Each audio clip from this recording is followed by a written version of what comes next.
안녕하세요. 저는 2021 건강서울 페스티벌 랜선약 상담소의 첫 번째 프로그램인 어린이 건강의 진행을 맡은 서울시 약사회 소속 김은준 이사입니다. 반갑습니다. 저와 어린이 건강 프로그램을 함께 진행해 주실 유튜브 채널 엄마 약사를 운영하시는 정혜진 약사님을 소개합니다. 약사님 인사 말씀 부탁드립니다. 네, 안녕하세요. 저는 어린이 여성 건강을 위한 약사 모임 어여모 대표를 맡고 있는 엄마 약사 정혜진 약사입니다. 저는 엄마로서 약사로서 또 약, 건강, 영양에 대한 그런 실생활에 꼭 유용한 정보를 전달하는 엄마 약사 유튜브 채널을 운영을 하고 있습니다. 네, 우리 정 약사님 바쁘신 중에도 시간 내주셔서 감사합니다. 많은 분께서 어린이 건강, 영양제 등 다양한 질문을 해주셨는데요. 이번 시간은 이제 여러분께서 사전 질문을 주셨던 내용으로 먼저 얘기 나누어 보겠습니다. 혹시 사전 질문을 못 남긴 분들께서도 걱정하지 마시고 시청하시면서 궁금하신 점은 댓글로 바로바로 남겨주시면 여기 화면 밖에서 저희를 도와주실 약사님께서 빠르게 댓글로 답변을 달아드리겠습니다. 오늘 저희가 다룰 내용은 정혜진 약사님의 전문 분야 중 하나인 이제 어린이 건강 편입니다. 그 중에서도 부모님들이 가장 관심이 많은 어린이 유산균과 그리고 이제 성장 발달, 면역력 증진에 필요한 어린이 영양제에 대해서 구체적으로 저희가 이야기를 나눠 보겠는데요. 약사님 요즘 남녀노소 할 것 없이 이제 유산균 많이 드시고 계시잖아요. 유산균이 무엇인지 정확하게 좀 말씀 좀 해주시고 이런 유산균을 우리 아이도 꼭 먹어야 하는지 질문하신 분이 계세요. 말씀 부탁드립니다. 유산균이라고 하면 저희 그 예전부터 약국에서 굉장히 많이 취급하고 권하기도 하고 섭취를 했었었는데요. 최근에는 프로바이오틱스라는 용어를 더 많이 쓰게 되었습니다. 용어도 쉽지도 않은데 프로바이오틱스가 굉장히 선풍적인 인기를 얻고 있는데요. 프로바이오틱스라 하면 인체에 유익하게 작용하는 미생물을 의미를 하게 되고요. 유산균은 그 중에서 유산을 이제 만들어내는 그런 유익한 세균에 해당이 됩니다. 그래서 비슷한 의미로 해서 사용이 되고 있는데요. 사실 아이들 같은 경우에는 굉장히 프로바이오틱스를 많이 먹고 있고 그리고 필요한 사항도 많이 생기게 됩니다. 우리가 보통 사람들마다 장내 세균총이 다 달라지게 되는데요. 우리가 얼굴 모양새가 다 다른 것처럼 장내 세균총도 사람마다 다 다르게 됩니다. 그러한 이제 세균총이 형성되는 시기가 약 2돌 무렵에 해당이 되는데요. 그때까지 어떤 균이 우리 몸에 들어오느냐에 따라서 평생을 좌우할 수가 있기 때문에 어릴 때에 이런 장내 세균총이 자리 잡는 것이 매우 중요합니다. 그래서 보통 아이가 프로바이오틱스를 먹느냐 안 먹느냐를 판단을 할 때 출생 히스토리를 보게 되는데요. 자연분만인지 제왕절개인지 또는 분유수를 했는지 모유수를 했는지 또 항생제를 돌 전에 먹은 경험이 있는지 없는지 여부를 판단을 해서 프로바이오틱스를 꼭 권해야 되는 상황을 결정을 하게 됩니다. 그런데 보통 우리 아이들이 요즘에는 뭐 코로나로 조금 드물긴 하지만 돌 이후에는 어린이집 생활을 많이 하다 보니까 단체 생활을 하고 그러면서 병원성 미생물에 노출이 되고 그러면서 항생제, 뭐 약물 이런 것을 계속 먹게 되고 하는 장내 세균총에 굉장히 불리한 상황이 자꾸 노출이 되기 때문에 프로바이오틱스를 섭취를 하는 것이 이제 유리하게 되는 거죠. 그래서 어릴 때 이제 태어날 때 어떤 출생 히스토리를 점검을 해보고 돌 전이라도 프로바이오틱스를 먹어야 되는 상황이라면 섭취를 해줘야 되고요. 돌 이후에도 단체 생활을 한다면 필수적으로 좀 보충을 하는 것이 앞으로 아이가 성장하면서 어른이 될 때까지도 도움이 될 수 있는 요소에 해당이 됩니다. 네, 약사님 말씀을 듣고 보니까 요즘은 이제 아이들이 다 놀이방, 어린이집 그 단체 생활도 많이 하잖아요. 가공식품도 많이 먹고 하니까 웬만하면 유산균을 먹는 게 좋겠습니다. 그리고 이제 아까 특히 감염성 질환으로 항생제 복용 시에는 유산균을 꼭 챙겨주라고 그렇게 하셨는데 어떤 어머니께서 저희 아이가 그 항생제를 지금 일주일 이상 거의 한 달 가까이 먹고 있는데 이 항생제를 먹는 동안에 유산균도 같이 먹는 게 좋은지 아니면 항생제 치료가 다 끝나고 먹는 게 나은지 궁금하시다고 하셨거든요. 네, 항생제를 먹게 되면은 잘 아시는 것처럼 나쁜 균뿐만 아니라 좋은 균도 죽기 때문에 마치 이제 말하자면 장내 세균총이 초토화되는 그런 상황이 되게 됩니다. 그래서 보통 프로바이오틱스 유익균을 섭취를 권하게 되는데 사실 항생제를 복용 중에도 우리가 처방 의약품에도 같이 이렇게 유산균이 처방이 나오기도 하고요. 그래서 약을 먹는 중에도 프로바이오티스 유산균을 먹는 것이 도움이 되고요. 다만 이 항생제를 먹을 때 유익균, 살아있는 미생물을 먹기 때문에 이 살아있는 미생물 유산균의 수가 조금 줄어드는 그런 상황이 될 수가 있어서 복용법에 있어서 항생제를 먹은 후 한 2시간, 3시간 이후에 간격을 띄워서 섭취하는 것이 좋고요. 그리고 항생제를 먹고 치료가 다 된 후에도 딱 끊으면 안 되고요. 한 2주, 4주 정도는 집중적으로 이런 프로바이오티스 좋은 균을 넣어 주어야 아이의 어떤 장내 세균층이 다시 살아나서 건강하게 이렇게 예후를 가질 수가 있습니다. 네, 궁금증이 확 풀렸고요. 그러면은 이제 유산균도 요즘 종류가 무척 다양한데 이왕이면 이제 좋은 걸로 먹는 거 좋은 걸로 먹여야 할 텐데 유산균 제품을 선택할 때 고려해야 될 점은 어떤 게 있을까요? 우리가 약사님도 약국에 보면은 굉장히 제품이 많죠. 프로바이오티스 제품이 약국에도 굉장히 많지만 사실 시중에도 나와 있는 제품들이 너무너무 많아가지고 사실 고르는 데 있어서 어떤 걸 정말 우리한테 좋은 것만 주고 싶은데 선택에 어려움이 있습니다.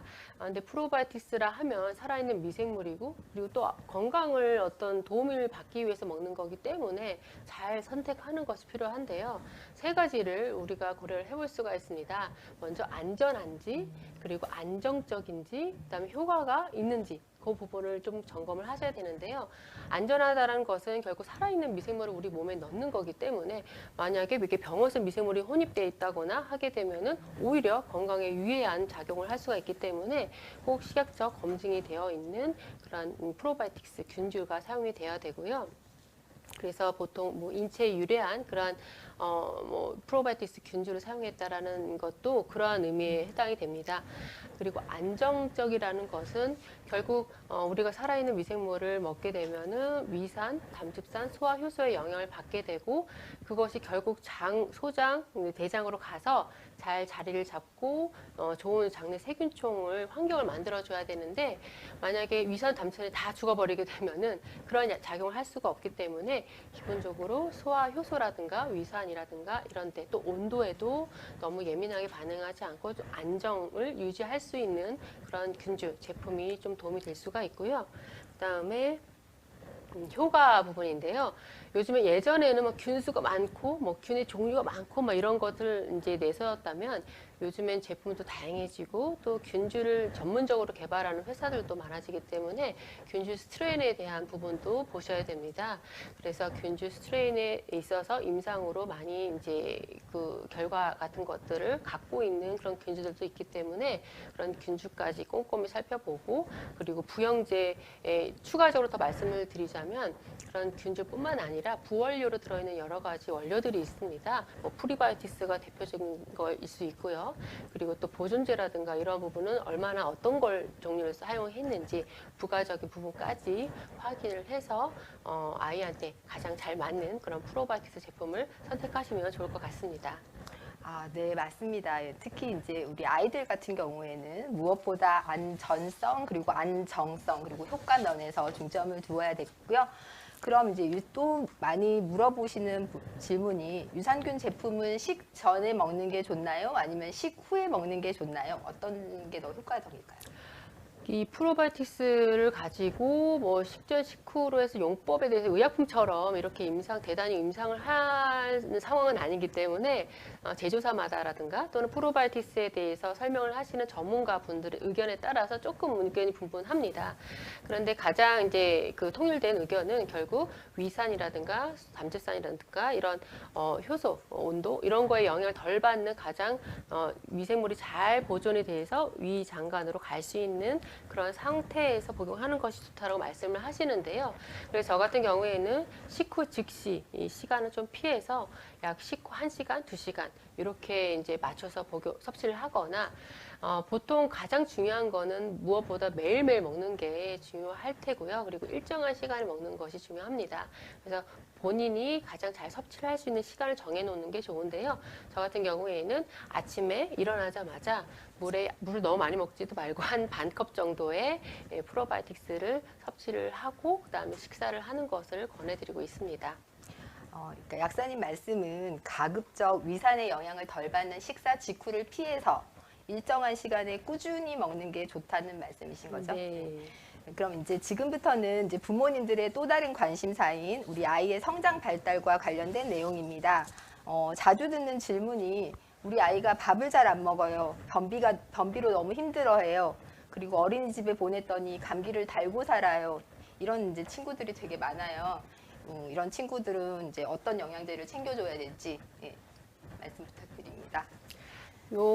말씀하신 요 무렵 아이들이 저도 그렇고 뭐 약생들도 그럴 테고 아이를 키우는 엄마라면은 다 같은 고민을 한 번쯤 해보셨을 거예요. 그래서 3세에서 한 5, 6세 요 무렵 아이들이 기질이 되게 까다롭기도 하고 그리고 또 이제 이런 호흡기 감염에 되게 많이 노출이 되면서 보통 면역계가 발달이 되어서 쭉 완성이 되는 성숙되는 시기가 18세까지 이제 12세에서 18세까지 해당이 되는데 요 3세에서 7세 무렵에 면역계가 가장 크게 이제 발달이 되는 시기입니다. 그래서 이때 뭐 아데노이드도 커지고 편도도 커지고 하면서 수술하는 아이들도 많아지게 되고 하는데요. 그래서 이런 감염이 빈번히 생기는 것은 어떻게 보면 되게 당연한 일에 해당이 됩니다.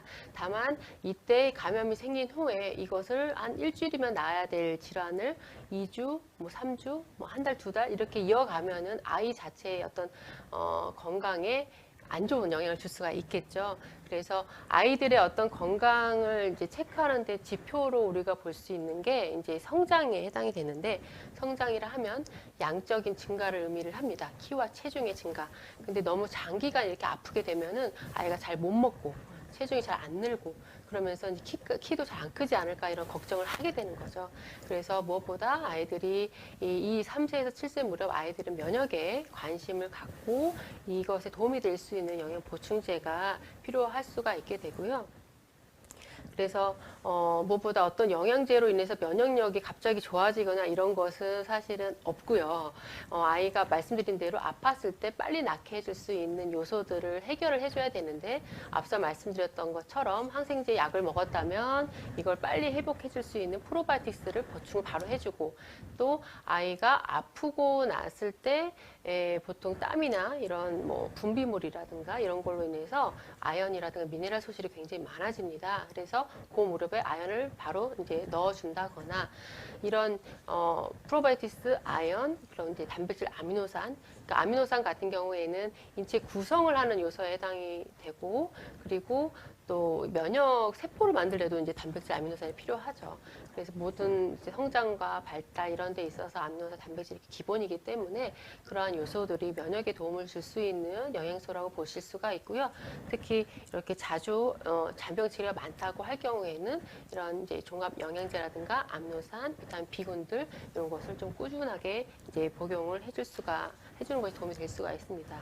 다만 아이가 이제 먹는 영양제라 하면 우리가 뭐 먹는 거 하나를 과자 하나 고르더라도 굉장히 꼼꼼히 따져보잖아요. 그러니까 아이가 건강을 위해서 먹는 영양제라 하면은 이런 부영제라든가 뭐 방부제라든가 이제 이런 부분까지 다 고려를 해서 꾸준히 먹는 영양제를 하면 정말 안전한지부터 점검을 하고 정말 효과를 볼 수 있는 구성을 갖고 있는지 그런 부분을 좀 약사님과 상의를 하면서 판단을 하면은 굉장히 아이한테도 엄마의 판단을 하는 데 있어서도 도움이 되실 것 같습니다. 네.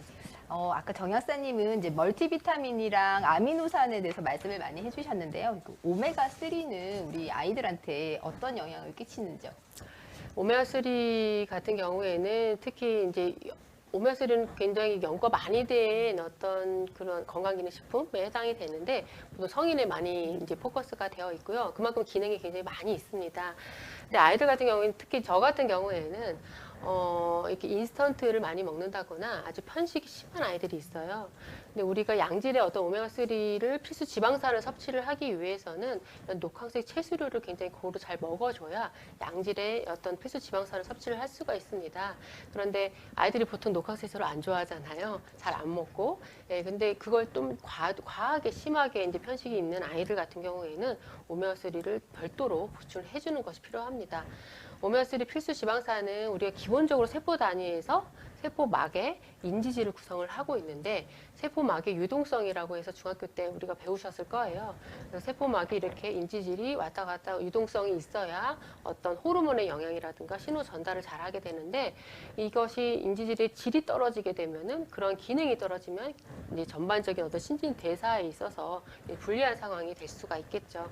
한창 성장하고 발달을 해야 되는 아이들 같은 경우에도 일시적으로나마 이런 컨디션이 잠깐 생긴다면 좋지 않을 수가 있기 때문에 특히 편식이 심한 아이들 같은 경우에는 이렇게 이제 오메가3를 섭취를 해주는 것이 도움이 될 수가 있고요. 또 면역과 관련돼서도 뭐 면역세포를 활성화시켜준다거나 또 항염작용을 또 하고 있기 때문에 이 면역계가 충실하게 발달을 해야 되는 이 시기의 아이들에게도 도움이 됩니다. 또 잘 아시는 것처럼 DHA 같은 경우에 이제 DHA 구성이 조금 높은 비율로 있는 것들이 아이한테 더 유리할 수가 있는데요. DHA 같은 경우에는 뇌나 눈 이런 구조를 형성하는 데 있어서 인지질의 30에서 40% 정도 가까이 이 포지션을 갖고 있습니다. 구성을 하고 있는 요소이기 때문에 DHA가 풍부한 그런 음식들 또는 별도로 따로 보충을 해주어서 눈 건강, 뇌 건강, 두뇌 발달 이런 데에서도 좀 이롭게 작용할 수가 있습니다. 아, 말씀을 듣고 보니까 제가 저희 아이한테 오메가3를 꼭 먹였어야 됐는데 안 먹인 게 참 후회가 되네요. 그 요즘 또 부모님들이 아이들 키 있잖아요. 키에 또 굉장히 신경을 많이 쓰세요, 요즘에는. 그래서 적극적인 부모님들은 뭐 성장판 검사를 한다든지 성장 호르몬 주사도 이제 고려하시는 분들이 많은데 구체적으로 키 성장에 큰 도움이 되는 이제 영양제를 콕 집어서 말씀을 하신다면 어떤 게 있을까요?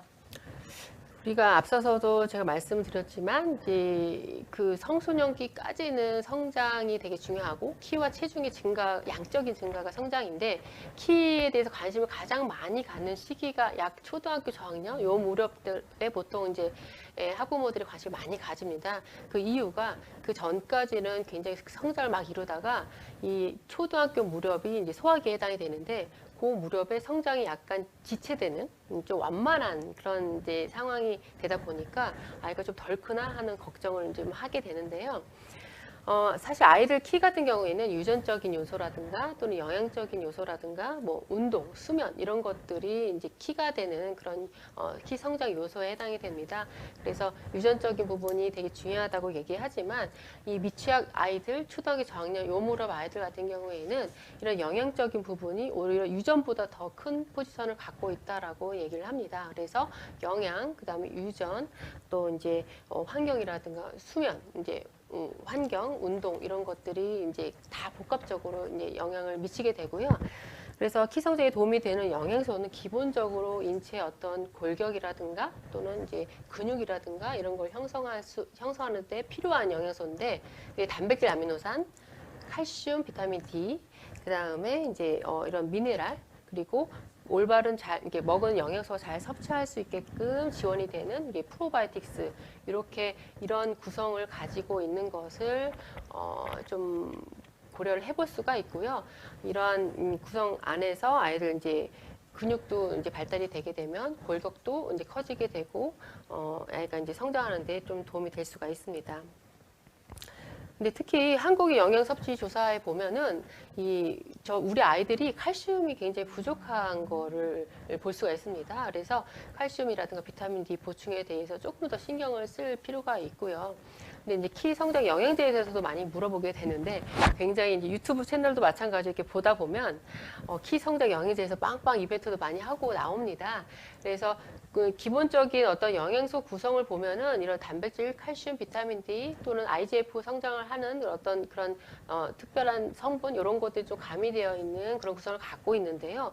물론 먹으면은 섭취했을 때 뭐 나쁘지는 않지만 이제 도움이 될 거예요. 그런데 그 가격 대비 효과를 조금 봐서 결정을 하는 게 그래서 우리 아이라면 이제 이 단백질, 칼슘, 비타민 D, 프로바이오틱스 이런 요소를 잘 고려해서 보충을 한다면 오히려 다른 부분도 도움이 되면서 키 성장에도 도움이 될 수가 있기 때문에 그냥 광고에 현혹이 되어서 너무 고가의 그런 제품은 한 번쯤은 의심해 볼 필요가 있지 않나 그런 생각을 하게 됩니다. 네. 그러네. 그 단백질, 칼슘, 비타민 D, 유산균 이런 거는 기본적으로 꼭 챙겨 주시고요. 근데 이제 키 크는데 이런 영양제도 중요하지만 아까 말씀하신 것처럼 이제 더불어서 운동이라든지 영양 그리고 수면, 잠이 또 굉장히 중요한 부분이니까 우리 부모님들 이런 것들도 좀 신경을 써주셨으면 좋겠습니다.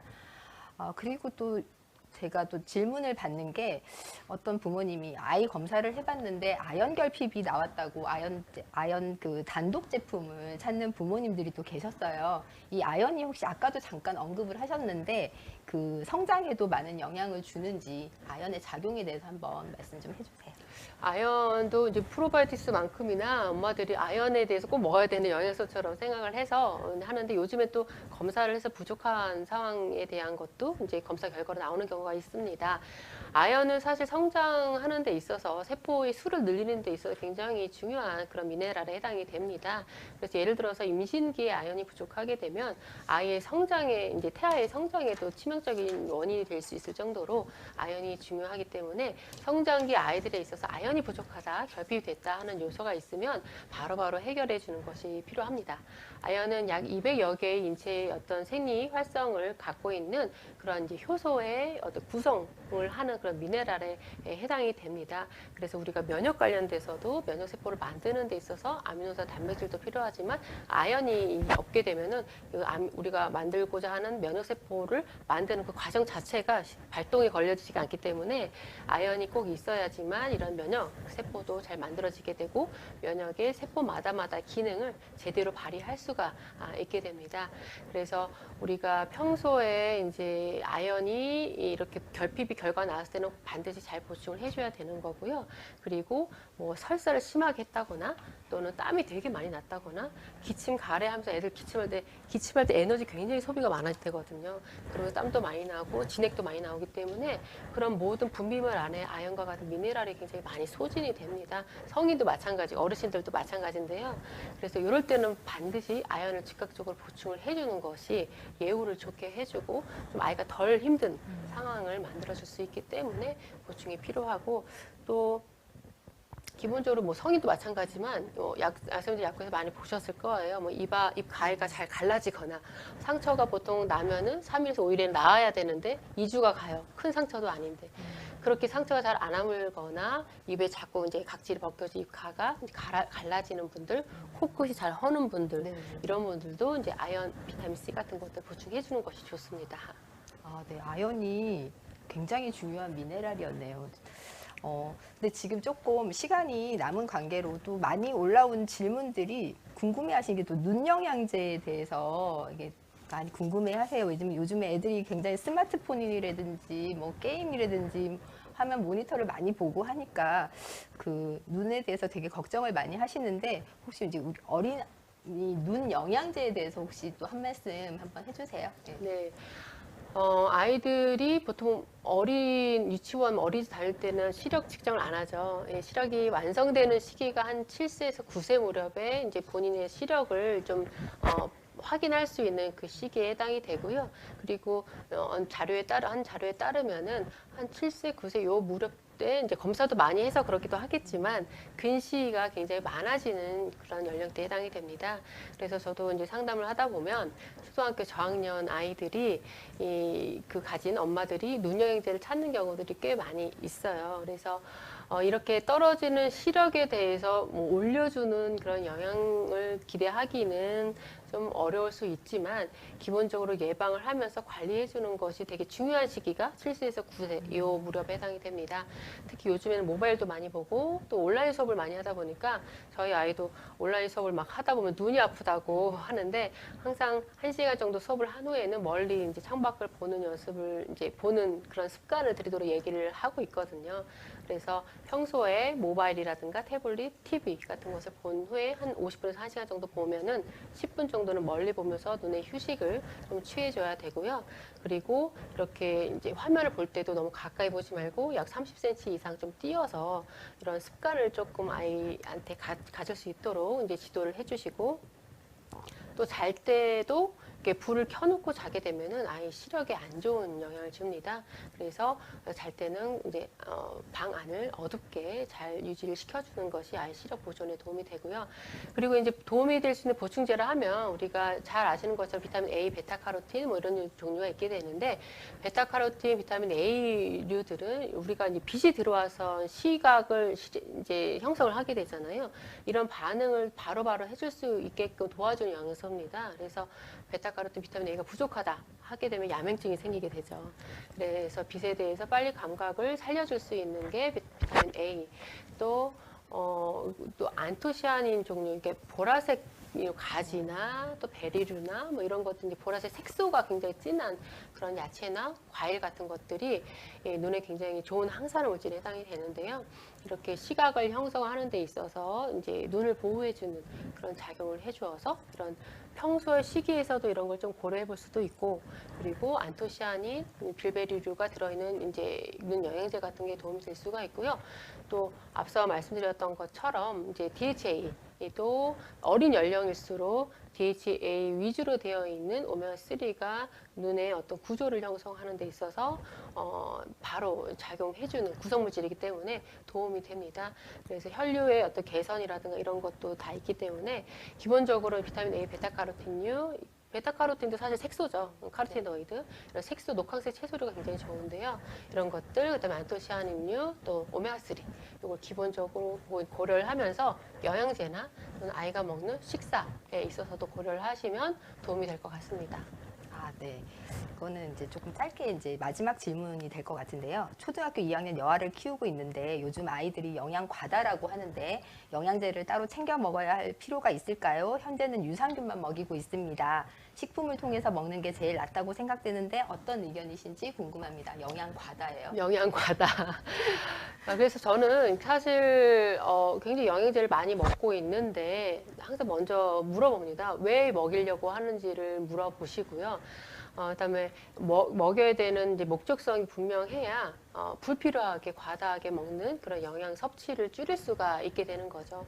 그래서 평소에 아이가 좀 불편해하는 증상에 맞춰가지고 영양소를 섭취를 할 수가 있게 되는데, 가장 필수적으로는 앞서 말씀드린 것처럼 좀 아팠을 때, 아픈 후에 예후가 좋게 해주기 위해서 필요한 미네랄, 종합 영양제, 프로바이오틱스, 아미노산 이런 것을 즉각적으로 보충해주는 것이 필요하고요. 근데 평소 아이가 굉장히 좀 식사 까다롭고 편식이 굉장히 심하다거나 그래서 식사만으로 보충하는 것이 좀 애로사항이 있다 하는 경우에는 좋은 종합 영양제 하나를 종합 영양제 아미노산제만 이렇게 섭취를 하더라도 아이의 어떤 소화 효소 분비라든가 또 위장관 운동, 부교감 신경이 좀 활성화되면서 그런 것들이 이제 개선이 되면서 소화 흡수가 더 좋아지고 식생활이 개선이 됩니다. 그래서 왜 영양제를 먹어야 되는지를 살펴보시고요. 기본적으로 건강 이슈가 특별한 게 없더라도 프로바이오틱스와 비타민 D 정도는 기본적으로 보충을 해준다면 아이 건강에 전혀 무리가 없을 거라 생각이 듭니다. 아, 네. 벌써 30분이라는 시간이 이제 지나가고 있습니다. 오늘 이제 참여 소감이랑 그리고 시청자들에게 하시고 싶으신 말씀이 있다면 마지막으로 한 말씀 부탁드리겠습니다. 네, 제가 한 십수년간 아이들 상담을 굉장히 영양 상담을 많이 해왔었는데요. 하면서 느낀 것은 결국 아이들은 어떤 성인과 다르게 어떤 기질적인 문제라든가 건강 이슈를 해결하기 위해서 영양제를 먹는다기보다는 성장 발달을 잘 좋은 길로 인도해 줄 수 있게끔 그때그때마다 문제를 해결해 주는 것이 가장 중요한 요소에 해당이 됩니다. 그래서 아이 영양제를 먹는 데 있어서도 단순히 옆집 아이가 먹기 때문에 또는 트렌드가 이래서 뭐가 좋다니까 이러한 이제 관심보다도 아이한테 뭐가 필요한지 상황을 좀 판단을 하고 그런 부분을 동네 약국 약사님들과 좀 가까운 곳에 그런 이제 좀 믿을 수 있는 약사님을 두고 계시면 좋은 보험처럼 이렇게 든든한 백이 되실 수 있는데요. 그런 아이의 어떤 건강 이슈를 해결하는 데 있어서 본인이 해결하지 마시고 전문가의 도움을 받으시면 좋을 것 같습니다. 아, 네, 감사합니다. 약은 그 자체로도 유익성과 유해성을 동시에 갖고 있기 때문에 약을 조제하거나 구입할 때 약사님과 꼭 직접 대면해서 설명을 잘 들으시고요. 상담하는 일 매우 중요합니다. 간편하게 요즘에 이제 처방약 이름이랑 효능들이 이제 인쇄된 약 봉투도 받기도 하지만 중요한 사항을 한 번 더 이제 강조받기도 하고요. 그리고 안전하다고 하는 일반 의약품들도 약의 올바른 사용에 관해 훨씬 더 정확하고 개개인에 따른 정보와 부작용들에 대해 알려드릴 수가 있습니다. 그러니까 반드시 명찰을 달고 계시는 약사님들과 상담하시기 바라고요. 요즘은 약사님이 아니라 한약을 전문적으로 취급하시는 이제 한약사님들도 계시거든요. 꼭 약사님들과 상담하시기 바랍니다. 이상 랜선 약 상담소 첫 번째 프로그램을 종료하겠습니다.